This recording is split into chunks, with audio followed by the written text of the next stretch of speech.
اور آج میں نے بتایا ہے کہ ایک خاص موضوع پانی کا بپتسمہ، اور بائبل مقدس کے اندر دو ساکرامنٹس ہیں جو خداوند یسوع مسیح نے کہے، ایک ہولی کمیونین پاک شراکت، اور دوسرا جو ساکرامنٹ ہے وہ ہے بپتسمہ، پانی کا بپتسمہ۔ ہم یہ دیکھتے ہیں بپتسمہ جو ہے یہ ایک مذہبی رسم بھی ہے جس میں کسی شخص کو پانی میں غوطہ دے کر اسے باقاعدہ طور پر کلیسیا میں شامل کیا جاتا ہے۔ اور یہ یاد رکھیں کہ بپتسمہ جو ہے وہ نئی زندگی کا آغاز ہے۔ کیا ہے بپتسمہ؟ نئی زندگی کا آغاز ہے۔ بپتسمہ صرف ایک رسم نہیں ہے، یہ ایک عہد ہے۔ کیا ہے بپتسمہ؟ بپتسمہ ایک عہد ہے، کواننٹ۔ عہد نہیں ٹوٹتا۔ بائبل مقدس عہد کی بڑی اہمیت ہم پر واضح کرتی ہے۔ اگر ہم عہد میں چلیں تو برکت ملتی ہے، اگر عہد کو توڑیں تو لعنت ملتی ہے۔ آج کیوں مسیحی کمزور ہیں؟ کیونکہ وہ اس عہد میں قائم نہیں رہتے۔ بپتسمہ ایک عہد ہے۔ ہم جب خدا کی نافرمانی کرتے ہیں تو یہ عہد ٹوٹ جاتا ہے، تو اس کے عوض ہمیں کیا ملتا ہے؟ لعنت۔ لیکن اگر ہم اس عہد میں قائم رہتے ہیں تو یہ عہد ہمارے لیے برکت کا باعث بن جاتا ہے۔ اور آگے چل کے میں بپتسمہ کی برکت کے یا برکتوں کے تعلق سے آپ کو آج بتاؤں گا۔ یہ ہمارے پرانے انسان کے مرنے اور مسیح میں نئی زندگی پانے کی علامت ہے۔ بپتسمہ کیا ہے؟ پرانی انسانیت کا مر جانا۔ پرانا انسان مر جاتا ہے اور یسوع مسیح میں ایک نیا شخص جی اٹھتا ہے۔ بپتسمہ کی بنیاد جو ہے یہ بائبل مقدس میں ہے، اور بپتسمہ کی مثال خود خداوند یسوع مسیح ہے۔ انہوں نے خود بپتسمہ لیا۔ بپتسمہ کیا ہے؟ یہ ایک عوامی گواہی ہے۔ کیا ہے بپتسمہ؟ عوامی گواہی ہے۔ یہ اعلان ہے کہ میں یسوع مسیح کا ہوں۔ یہ گواہی ہے کہ میں نے دنیا کو چھوڑ دیا۔ یہ اعلان ہے، گواہی ہے کہ میری زندگی بدل گئی۔ بپتسمہ حکم بھی ہے اور بپتسمہ گواہی بھی ہے۔ بپتسمہ نئی زندگی کا آغاز بھی ہے۔ بپتسمہ نئی زندگی کا دروازہ بھی ہے۔ پرانا انسان ختم ہو جاتا ہے اور نیا انسان شروع ہوتا ہے۔ بپتسمہ کیا ہے؟ یہ ایک روحانی عمل ہے۔ بپتسمہ عہد ہے، نئی زندگی کا آغاز ہے۔ یہ صرف پانی میں جانا نہیں ہے، بلکہ یہ دل کی تبدیلی کا ظاہری اظہار ہے۔ بپتسمہ صرف پانی میں جانا نہیں بلکہ یہ نئی زندگی کا شروعات ہے۔ یہ کیوں لیا جاتا ہے؟ خداوند یسوع مسیح نے پانی کا بپتسمہ لیا حالانکہ وہ بے گناہ تھے، تو پھر کیوں انہوں نے لیا؟ انہوں نے کہا اس لیے کہ ہمیں ساری راست بازی اسی طرح کیا کرنا ہے؟ پورا کرنا مناسب ہے۔ اور اس وقت لکھا ہے جب انہوں نے بپتسمہ لیا تو آسمان کھل گیا، روح القدس نازل ہوا اور آسمان سے آواز آئی کہ یہ میرا پیارا بیٹا ہے۔ ہمیں مسیح کے نمونہ کو، اس کی پیروی کرنے کے لیے جو نمونہ انہوں نے ہمیں دیا، ہمیں اس کی پیروی کرنی ہے۔ اور پھر ہم یہ دیکھتے ہیں کہ بپتسمہ جو ہے اس کی 3 علامتیں ہیں۔ پہلی علامت کیا ہے؟ موت۔ دوسری علامت ہے پرانی انسانیت کا یا انسان کا ختم ہو جانا۔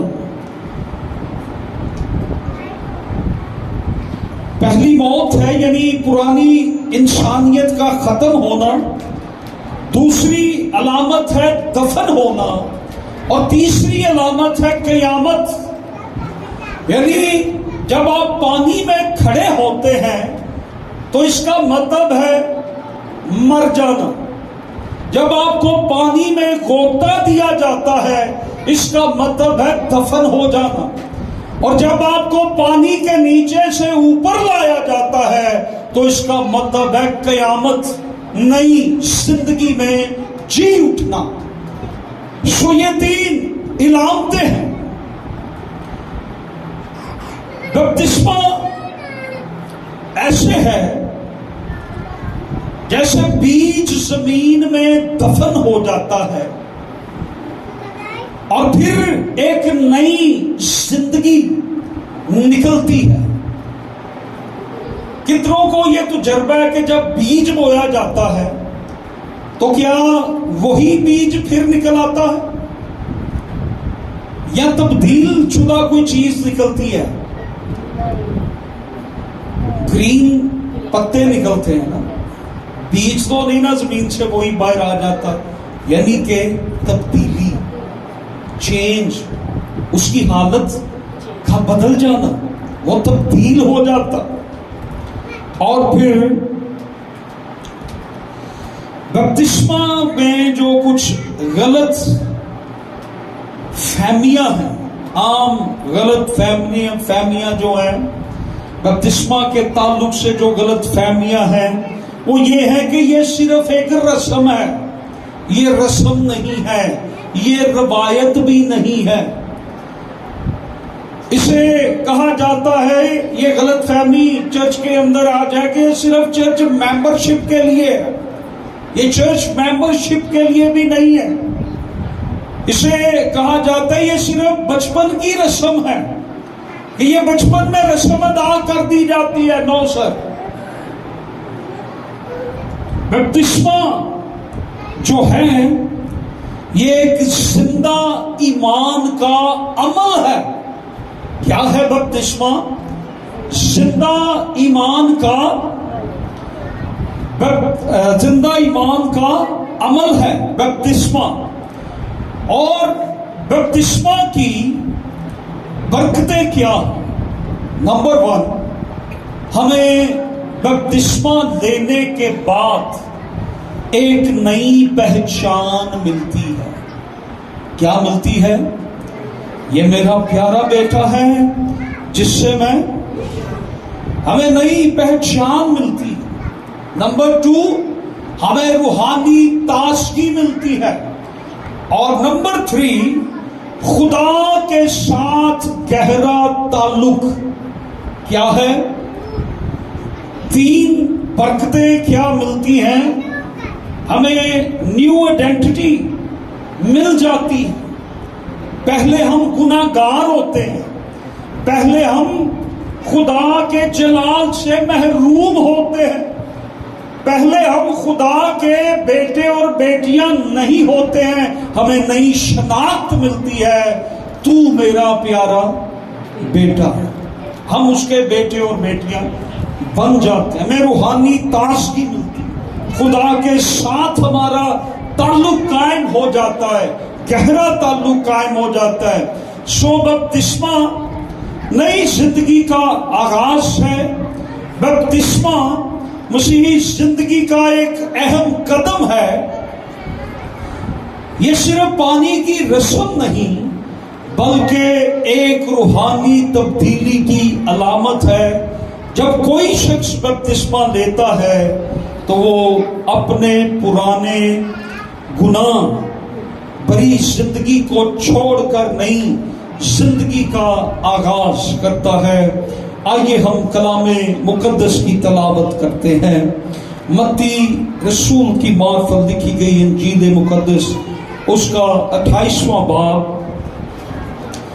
اور اس کی 19ویں آیت ہے۔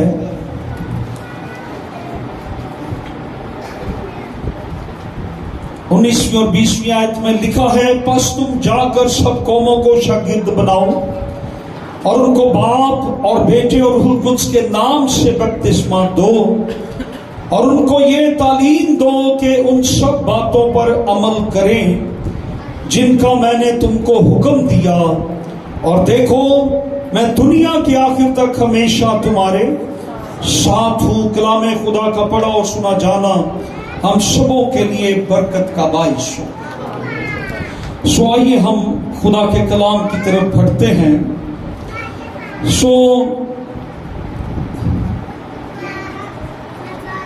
خدا کا کلام زندگی بخش کلام ہے۔ اگر آپ کو یہ سمجھ آ جائے کلام کی تو بپتسمہ ضرور لیں، اگر کلام کی سمجھ نہ آئے تو بپتسمہ نہ لیں، مزید کہیں کہ ہمیں اور سمجھایا جائے، کیونکہ پہلے جنہاں نے لتا ہے انہوں کا حال تسی ویکھ کے تے اندازہ لگا سکتے ہو کہ انہوں نے کی اشر اپنی زندگیاں تک کیتا ہے۔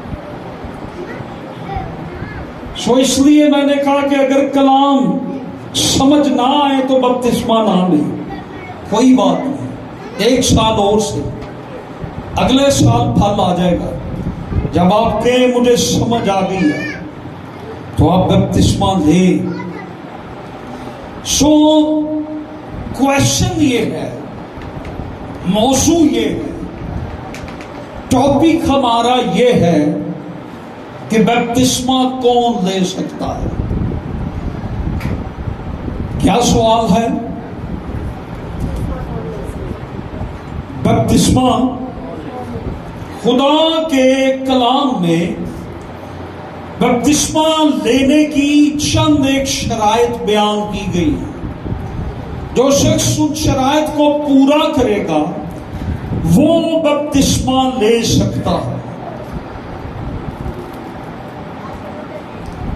اگر کوئی ان شرائط کو پورا نہیں کر سکتا تو میں واضح کہہ رہا ہوں کہ وہ بپتسمہ نہ لے۔ نہیں تو پھر ایک مثال میں جب بھی سرمن بپتسمے پہ دیتا ہوں، ایک باجی نے ایک پادری صاحب سے بپتسمہ لے لیا، وہی سس انہوں بڑا تنگ کر دی، کچھ سساں ہوندیاں نا جی، انہیں بڑا اپنا منہ بند رکھیا، وہ 2 دن انہیں کاڈی لے اوکھے سو کے، اور راتی 12 بجے انہیں پادری صاحب دا بوا کھڑکایا۔ پادری صاحب پریشان ہو گئے، باجی اس ویلے تسی؟ انہیں کہا میں تانوں بپتسمہ واپس دینا، میرے کو اور برداشت نہیں ہوگا، یہ اپنا بپتسمہ لے لو تے ہن دیکھو میں جا کے ایدا کی حال کر. تو بجائے کہ آپ بعد میں پچھتائیں تو یہ کلام سن لیں. اگر آپ ان شرائط کو پورا نہیں کر سکتے تو بپتسمہ نہ لیں. یہ بائبل مقدس کی تعلیم ہے، یہ خدا کا حکم ہے، یہ کسی پاسٹر کی تعلیم نہیں، کسی مشن کی تعلیم نہیں ہے. یہ خدا کا کلام ہے جو میں پیش کرنے جا رہا ہوں، اور یہ خدا کے کلام کا حکم ہے. سو نمبر 1، بپتسمہ وہ لے جس نے کلام کو قبول کیا، یا جو کلام کو قبول کرے. بپتسمہ کون لے؟ جو کلام کو قبول کرے. سو اعمال کی کتاب کے 2 باب کی 41ویں آیت کے اندر پطرس رسول نے جب روح القدس سے بھر کر پہلا واعظ کیا تو کتنے لوگ تبدیل ہوئے؟ 3000 لوگ تھے.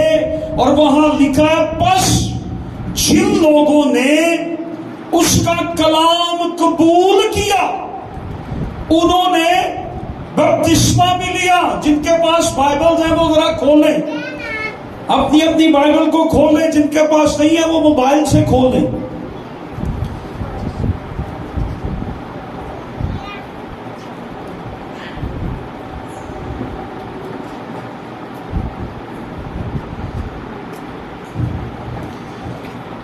اپنی بائبل کو کھولیں اور یہ آیت میرے ساتھ پڑھیں. کھولی آپ سب نے؟ ہم سب نے مل کے یہ آیت پڑھنی ہے. 1 2 3. پس سب کی آواز آئے. پس جن لوگوں نے اس کا کلام قبول کیا، میرے پیچھے نہیں پڑھے، میرے ساتھ پڑھے. پس جن لوگوں نے اس کا کلام قبول کیا انہوں نے بپتسمہ لیا، اور اسی روز 3000 کے قریب ان میں مل گئے. کیا لکھا ہے آپ کی بائبل میں؟ جتنوں نے کلام کو کیا کیا تھا؟ قبول کیا تھا. ان 3000، یعنی یہاں پر 3000 سے زیادہ لوگ ہیں، لیکن ان زیادہ لوگوں میں سے کتنوں نے کلام کو قبول کیا؟ 3000 نے. یہ دونوں نوجوانوں کو ادھر آگے بھیج دیں. یہ جو بیٹھے ہیں نا پیچھے کالی شرٹ والے، ان کو ادھر آگے، دونوں کو بھیج دیں.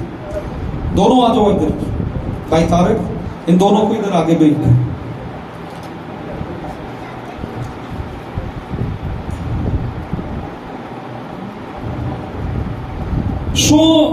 معلوم ہوتا ہے کہ اس موقع پہ 3000 سے کافی زیادہ لوگ تھے، لیکن کلام کو قبول صرف 3000 لوگوں نے کیا، اور بپتسمہ صرف ان لوگوں نے لیا جنہوں نے کلام کو قبول کیا تھا. جب تک کوئی شخص خدا کے کلام کو قبول نہ کرے وہ بپتسمہ نہیں لے سکتا.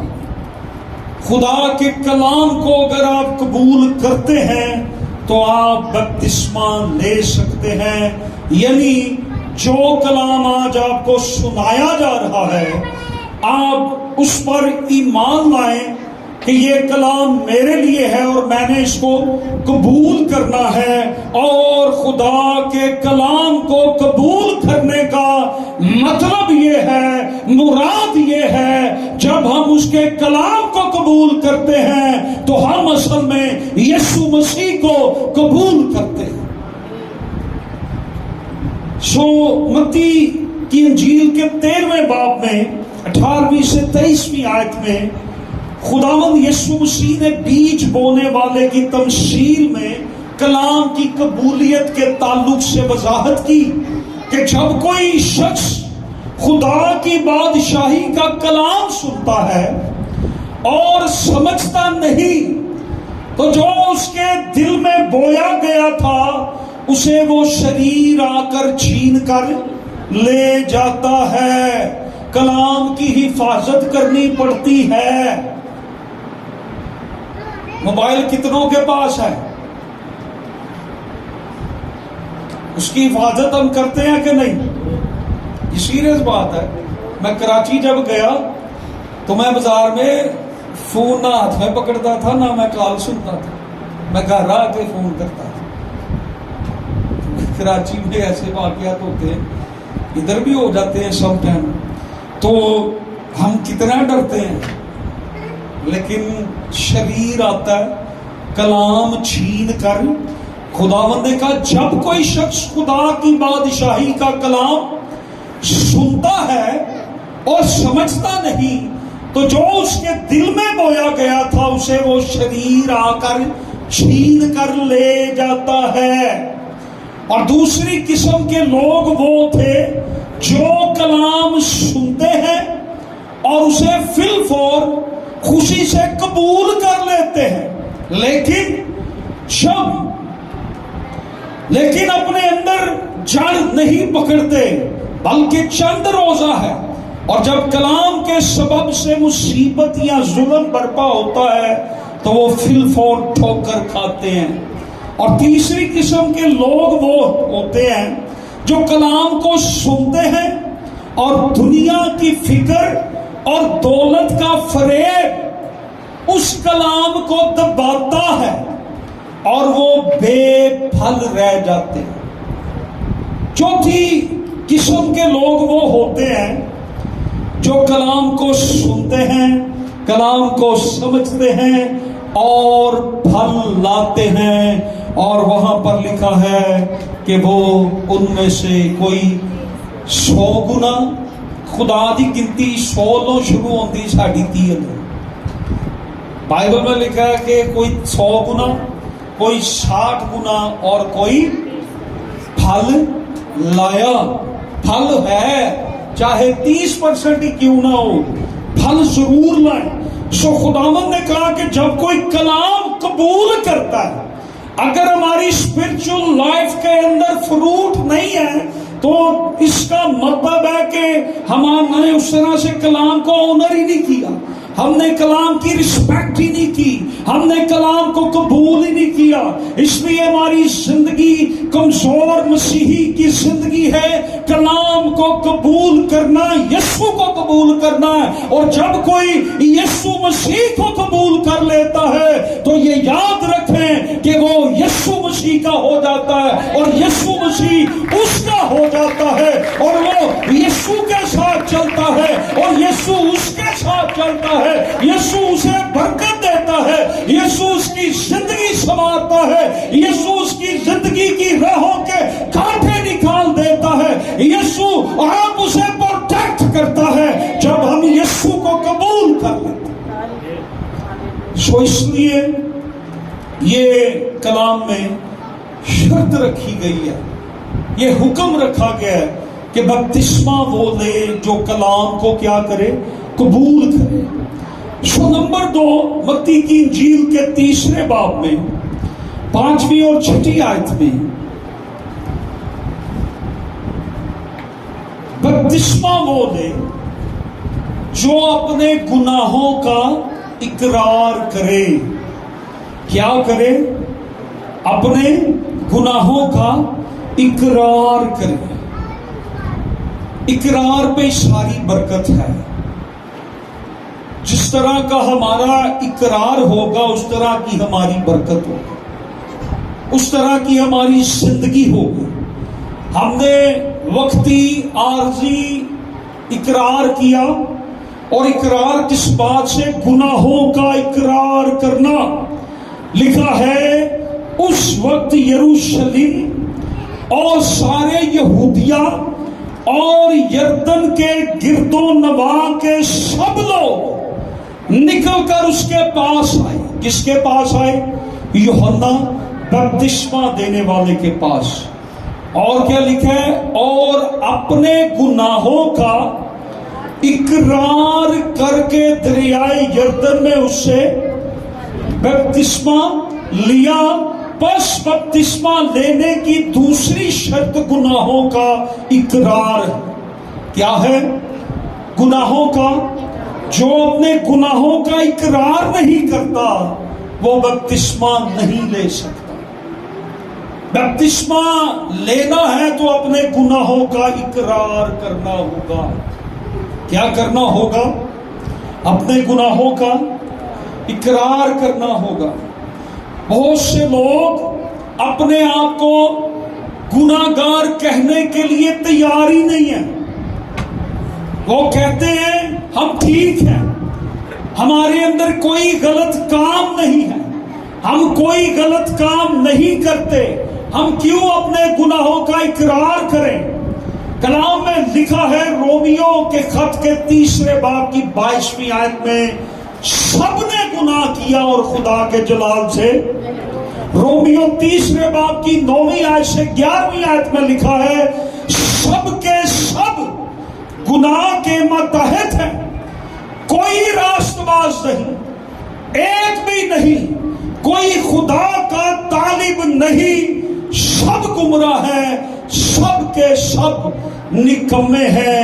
خدا کا کلام ہر انسان کو گناہگار ٹھہراتا ہے، کیونکہ آدم نے باغ عدن میں نافرمانی کی اور گناہگار ٹھہرا اور باغ عدن سے نکالا گیا۔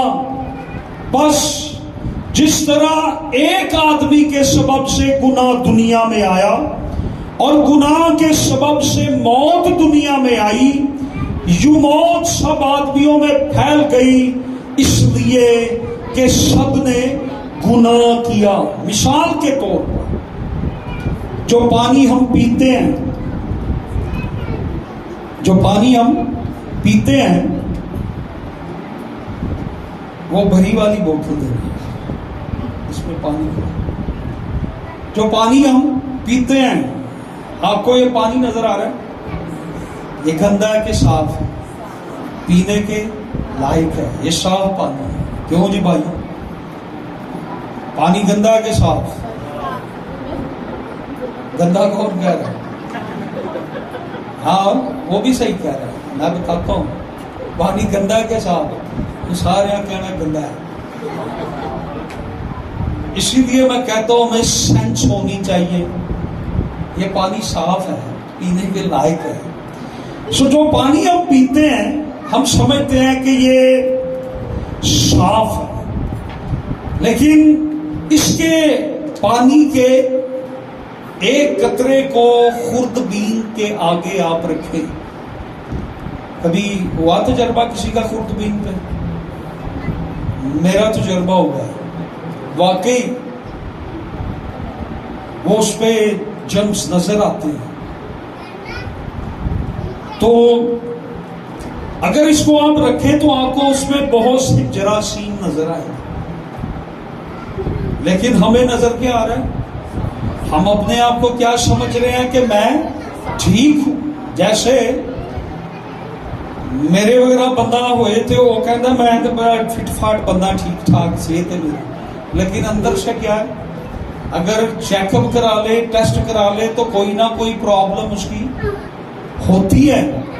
جیسے بہت سے ٹیسٹ ہوتے ہیں، ای سی جی ہوتی ہے، یورین ٹیسٹ ہوتے ہیں، ایکس ریز ہوتے ہیں، خون کے ہوتے ہیں۔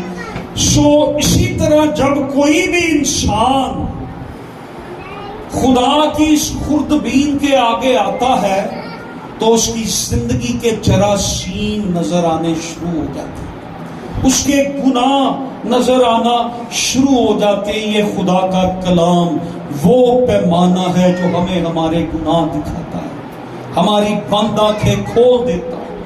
اس لیے ضرورت ہے کہ ہم اگر بپتسمہ لینا چاہتے ہیں تو ہمیں کیا کرنا ہے؟ اپنے گناہوں کا اقرار۔ میں نے رومیو 10ویں باب کی 10ویں آیت زبانی مجھے آتی تھی۔ کیوں آتی تھی؟ مجھے یہ بڑی پسند ہے۔ راست بازی کے لیے ایمان لانا دل سے ہوتا ہے، راست بازی کے لیے ایمان لانا دل سے ہوتا ہے، اور نجات کے لیے اقرار منہ سے کیا جاتا ہے۔ کہاں سے اقرار کیا جاتا ہے؟ منہ سے کیا جاتا ہے۔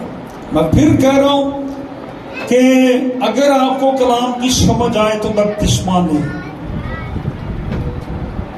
راست بازی کے لیے بڑی ارلی ایج میں نے یہ آیت زبانی یاد کی تھی اور میں اس کو آج تک نہیں بھولا۔ گھر میری بڑی پرانی ڈائری پڑی ہے جس میں نے اس پہ نوٹس بھی لکھے۔ میں کہتا ہوتا تھا میں راست بازی کے لیے دل سے ایمان لایا ہوں اور میں نے نجات کے لیے اقرار منہ سے کیا ہے۔ کلام میں لکھا ہے کہ اقرار کہاں سے؟ منہ سے کیا جاتا ہے۔ یہ نہیں ہوتا اے پادری صاحب تسی میرے اللہ دس دو، یہ نہیں ہوتا۔ میرا جب بپتسمہ ہوا،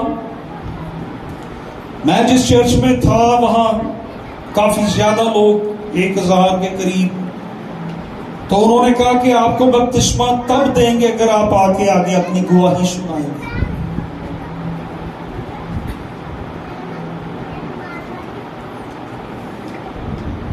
ہم کسی کو کہیں کہ آپ اپنی گواہی دیں پہلے پھر آپ کو بپتسمہ دیں گے تو وہ کہیں مینوں شرم آندی۔ میں نے ادھر گواہی دی اپنی زندگی کی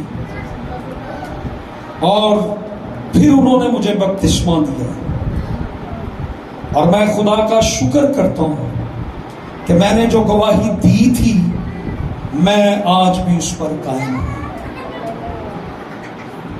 پلٹا نہیں۔ میں نے ترلے ڈال ڈال کے پادریوں کے بپتسمہ دیا ہوا۔ میں اس وقت کراچی میں تھا، میرے بڑے بھائی خدمت میں تھے تو بہت سارے خادم آتے تھے ہمارے گھر۔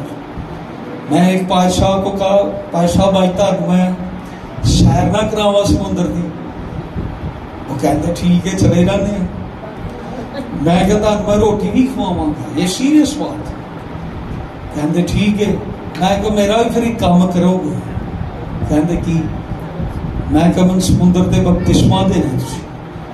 انہوں کہتے تینوں کوئی بپتسمہ نہیں دینا، تو مجھے سیکھ۔ 5 مہینے میں نے سیکھا ہے۔ پھر جب باری آئی تو انہوں نے چرچ میں کھڑے کر کے گواہی دی اور میں نے گواہی دی، اور میرے ساتھ بھی ایک اور بھائی تھے، گواہی کی وجہ سے انہوں نے بپتسمہ نہیں لیا۔ اقرار، میں تو یہاں اقرار وہ کی بات، اس اقرار کی بات کر رہا جو آپ کا اور یسوع کے درمیان ہے۔ آپ اپنا اقرار یسوع سے بول کے کریں کہ خداوند میرے گناہ معاف کر دے۔ ہیلیلویا۔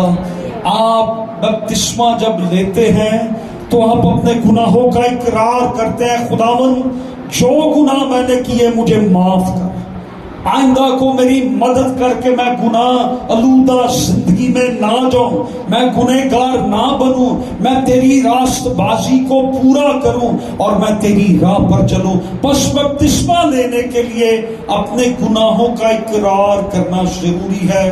نمبر 3، توبہ کرنا۔ اگر کوئی بپتسمہ لینا چاہتا ہے تو وہ توبہ کرے۔ کیا کرے؟ توبہ کرے۔ جب انہوں نے یہ سنا، اعمال 2 باب کی 37ویں اور 38ویں آیت کے اندر، اعمال کی کتاب 2 باب 37ویں اور 38ویں آیت لکھا ہے، جب انہوں نے یہ سنا تو ان کے دل پر چوٹ لگی اور پطرس اور باقی رسولوں سے کہا اے بھائیو ہم کیا کریں؟ پطرس نے ان سے کہا کہ توبہ کرو۔ کیا کرو؟ توبہ کرو، اور تم میں سے ہر ایک اپنے گناہوں کی معافی کے لیے یسوع مسیح کے نام پر بپتسمہ لے تو تم روح القدس انعام میں پاؤ گے۔ متی 3 باب کی 2 آیت، پھر 4 باب کی 17 آیت۔ یوحنا بپتسمہ دینے والے نے اس سے پہلے کہ وہ لوگوں کو بپتسمہ دیتا، اس نے یہ منادی کی توبہ کرو کیونکہ آسمان کی بادشاہی۔ اور دوسری میری فیورٹ آیت جو تھی، جو میں نے زبانی یاد رکھی، متی 4 باب کی 17 آیت۔ یسوع مسیح کی منادی کا آغاز توبہ سے ہوا۔ سٹارٹنگ میں میرا ہر سرمن اس آیت میں ہوتا تھا، توبہ کرو کیونکہ آسمان کی بادشاہی نزدیک ہے۔ یسوع اس سے پہلے لوگوں کو بپتسمہ دے، انہوں نے توبہ کی منادی کی۔ توبہ کا مطلب ہے اپنے گناہ اور بدی کا اقرار کرنا اور اسے ترک کرنا، گناہوں اور بری راہ سے منہ پھیر لینا۔ توبہ کرنا خدا کا حکم ہے۔ کس کا حکم ہے توبہ کرنا؟ خدا کا حکم ہے۔ کس کا حکم ہے؟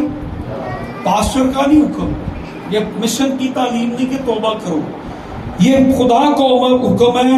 اور یہ حکم درج ہے اعمال کی کتاب کے 17 باب کی 30ویں آیت کے اندر لکھا ہے، خدا جہالت کے وقتوں سے چشم پوشی کر کے اب سب آدمیوں کو ہر جگہ حکم دیتا ہے کہ توبہ کرو۔ کون کہتا ہے؟ خدا کہتا ہے توبہ کرو۔ نبیوں نے توبہ کا حکم دیا، اعلان کیا، پرچار کیا، اور یوحنا بپتسمہ دینے والے نے یہ منادی کی۔ وہ نبی تھا، کون سا نبی تھا یہ؟ جتنے عورتوں میں سے پیدا ہوئے ہیں ان سب میں بڑا نبی کون سا ہے؟ وہ یوحنا۔ اور اس سے منادی کی توبہ کرو کیونکہ آسمان کی بادشاہی نزدیک آ گئی۔ پہلے نمبر پہ خدا کہتا ہے توبہ کرو، پھر نبی کہتا ہے توبہ کرو، پھر خدا کا بیٹا کہتا ہے جب وہ دنیا میں آتا ہے پہلی منادی، جب پہلا سرمن، پہلا میسج اس نے دیا تو اس نے کہا توبہ کرو کیونکہ آسمان کی بادشاہی نزدیک آ گئی ہے۔ اور جو حوالہ ابھی میں نے پڑھا، پطرس رسول کو جب لوگوں نے یہ کہا ہم نے کلام سنا، ہمارے دلوں پر چوٹ لگی ہے، بتاؤ ہم بھائی کیا کریں؟ اس نے کہا توبہ کرو۔ خدا کہتا ہے توبہ کرو، نبی کہتا ہے توبہ کرو، خدا کا بیٹا کہتا ہے توبہ کرو، رسول کہتے ہیں توبہ کرو، اور آپ کے سامنے خادم بھی خدا کا کھڑا یہ کہتا ہے کہ توبہ کرو، اپنے گناہوں سے لوٹ آؤ، اپنی گناہ کی زندگی کو چھوڑ دو۔ اور وقتاً فوقتاً خادم بھی تنبیہ کرتا رہتا ہے، اگر توبہ نہ کرو گے تو یسوع مسیح نے یہ کہا تھا اگر توبہ نہ کرو گے تو سب کے سب اسی طرح ہلاک ہو۔ کیا ہوگے؟ ہلاک ہوگے۔ اور پھر لکھا ہے پہلے یوحنا کے خط کی پہلے باب کی 8ویں 9ویں آیت میں، اگر ہم کہیں کہ ہم بے گناہ ہیں تو اپنے آپ کو فریب دیتے ہیں اور ہم میں سچائی نہیں ہے۔ اگر اپنے گناہوں کا اقرار کریں تو وہ ہمارے گناہ کو معاف کرنے اور ہمیں ساری ناراضگی سے پاک کرنے میں سچا اور عادل ہے۔ ہیلیلویا۔ اگر ہم اقرار کریں کہ ہم گناہ گار ہیں تو ہمارے گناہوں کو معاف کرنے میں، ساری ناراضگی سے پاک کرنے میں سچا اور عادل ہے۔ اس لیے پطرس نے کہا اعمال 3 باب کی 19ویں آیت میں، پطرس نے لوگوں سے کہا توبہ کرو اور رجوع لاؤ تاکہ تمہارے گناہ مٹائے جائیں۔ توبہ ایک ایسا عمل ہے جس سے خدا کا دل نرم ہو جاتا ہے۔ توبہ ایسا عمل ہے جس سے خدا کا دل نرم ہو جاتا ہے اور وہ معاف کرتا ہے۔ اس کے برعکس سرکشی اور ضد ایک ایسا عمل ہے جو خدا کو غصہ دلاتا ہے اور اس کا قہر نازل ہوتا ہے اور وہ ہلاک کرتا ہے۔ توبہ اور بپتسمہ دونوں لازم اور ملزوم چیزیں ہیں، اس لیے ضرور ہے کہ توبہ کریں۔ توبہ کے بغیر بپتسمہ نہیں مل سکتا، کیونکہ بپتسمہ کا مطلب خالص نیت سے خدا کی فرما برداری کرنے کا عہد ہے۔ نمبر 4، پہلی بات میں نے کیا بتائی تھی؟ بپتسمہ کون لے سکتا ہے؟ ہاں اونچی بولیں. پہلی بات کیا تھی؟ جو کلام کو قبول کرتا ہے. دوسری بات کیا تھی؟ جو اپنے گناہوں کا. اور تیسری کیا تھی؟ جو اپنے گناہوں سے توبہ کرتا ہے. اور نمبر 4 ہے ایمان لانا. کیا؟ ایمان لانا. خداوند یسوع مسیح نے آسمان پر اٹھائے جانے سے پہلے شاگردوں کو آخری بار جب وہ دکھائی دیے تو ان سے کہا مرکز 16 باب کے اندر 15ویں-16ویں آیت کے اندر، یہ بھی میری فیورٹ آیت ہے، بس تم دنیا میں جا کر ساری خلق کے سامنے انجیل کی منادی کرو. جو ایمان لائے اور بپتسمہ لے وہ نجات پائے گا، اور جو ایمان نہ لائے وہ مجرم ٹھہرایا جائے گا. کیا ہے؟ جو ایمان لائے اور بپتسمہ لے وہ نجات پائے گا. نجات کیسے ملے گی؟ ایمان لا کر بپتسمہ لینے سے. اور جو ایمان نہ لائے وہ کیا ٹھہرایا جائے گا؟ مجرم ٹھہرایا جائے گا. مجرم کا کتنے لوگوں کو پتا ہے؟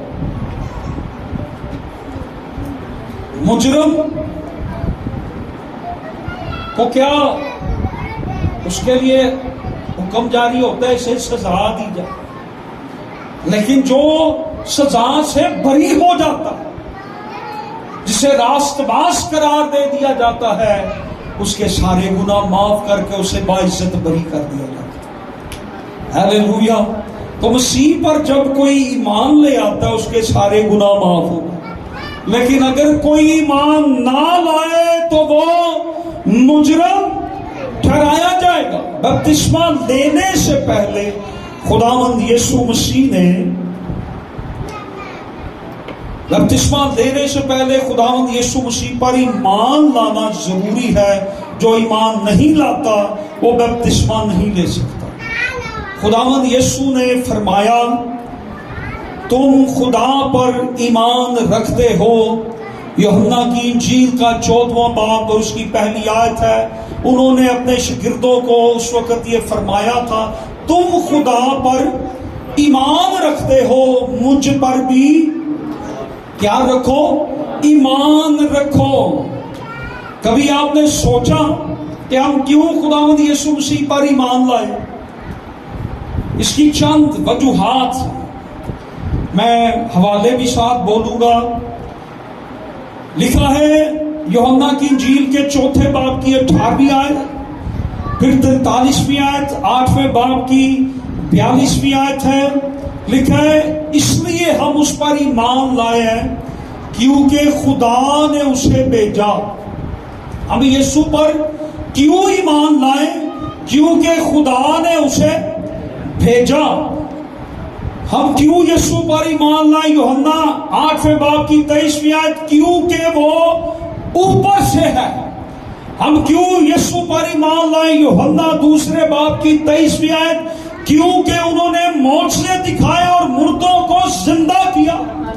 ہم کیوں یسوع پر ایمان لائیں؟ یوحنا 10 باب کی 9ویں آیت، 14 باب کی 6 آیت. ہم کیوں یسوع پر ایمان لائیں؟ کیونکہ وہ دروازہ ہے اور وہ راہ، حق اور زندگی ہے.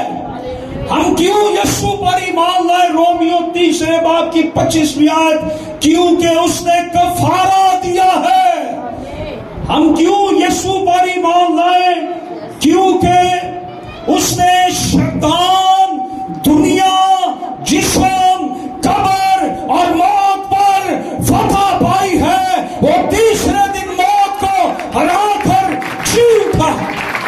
کلسیوں کا خط 2 باب اس کی 15ویں آیت میں یہ لکھا. ہم کیوں یسوع پر ایمان لائیں؟ لوکا 24 باب کی 23ویں آیت، کیونکہ وہ زندہ ہے اور زندہ رہے گا. ہم کیوں یسوع پر ایمان لائیں؟ مرکز 16